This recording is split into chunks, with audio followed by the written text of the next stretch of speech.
এশার নামাজ পড়ে কেঁদেছো, বান্দা নামাজের মুসল্লা যখন বসে যাও, আমি আল্লাহকে তোমরা বারবার বলো আল্লাহ আমার গুনাহ মাফ করে দাও, তারপরও আমি তোমাদের গুনাহ মাফ করে নিই।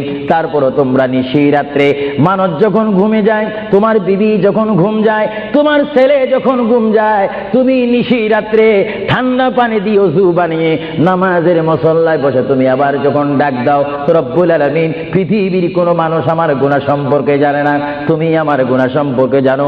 আমি এমন গুনাহ করেছি আমার বিবি জানে না, বিবি গুনাহ করেছে আমি জানি না। আল্লাহ তুমি সব কিচ্ছু জানো, হে আমার প্রভু তুমি আমাকে মাফ করে দাও। আমার আল্লাহ বলে তারপরও যদি তোমাদেরকে আমি মাফ না করি, তারপরও বান্দা তোমরা আমার রহমতের দরজা থেকে ফিরে যাইও না। আমি তোমাদেরকে হুকুম দিচ্ছি, ওয়ালাউ আন্নাহুম ইয যালামু আনফুসাহুম জাউকা, বান্দারে যদি গুনাহ করে ফেলো আমার রহমত থেকে মুখ ফিরে তুমি চলে যাইও না।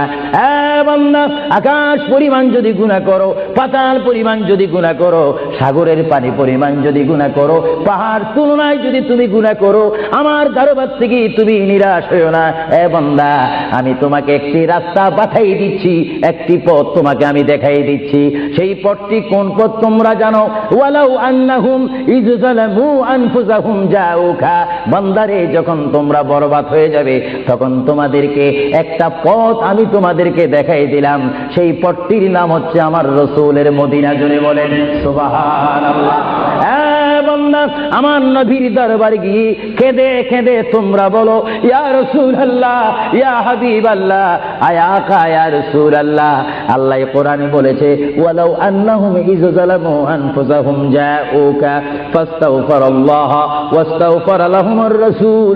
আল্লাহ বলেছে হে বান্দা তোমরা ডানে না গিয়ে, বামে না গিয়ে, পিছে না গিয়ে তোমরা সরাসরি আমার নবীর কদমে চলে যাও।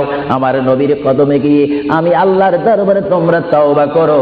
তওবা করতে করতে তোমাদের চোখের পানি যখন বাইর হয়ে যাবে, আর ওই মুহূর্তে যদি আমার বন্ধু যদি তোমাদের জন্য আমার দরবারে সুপারিশ করে, আমি আল্লাহ তোমাদেরকে ওয়াদা দিয়ে দিলাম, গ্যারান্টি দিয়ে দিলাম, আমার রাসূল যদি তোমাদের জন্য আমার দরবারে সুপারিশ করে, সঙ্গে সঙ্গে বান্দা তোমার অতীতের জীবনের কবিরা সগীরা গুনাহ মাফ করে দিব। জোরে বলেন সুবহানাল্লাহ, আরো জোরে বলেন সুবহানাল্লাহ।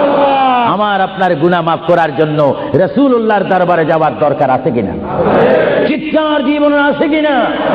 এটা কোরআনের অপব্যাখ্যা নয়, কোরআন শরীফের আয়াত। ওয়ালাউ আন্নাহুম ইয যালামু আনফুসাহুম জাউকা, যারা তাফসীর পড়েছেন, তাফসীর জালালাইন পড়েছেন, টাইটেল পড়েছেন, বুখারী